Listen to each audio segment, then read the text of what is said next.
Hey everybody, this is a real quick video. In case you have a Klipsch R-10B soundbar and you need to do a hard reset to the factory default settings on it, you're going to want to do this reset for one of two reasons.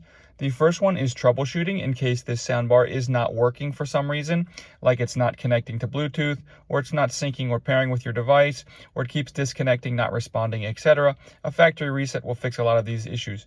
The other reason you might want to do this is for any variety of reasons where you want to delete all the pairing and connection history off of it so that you can go ahead and set this up like it's a brand new device. We can go ahead and do this.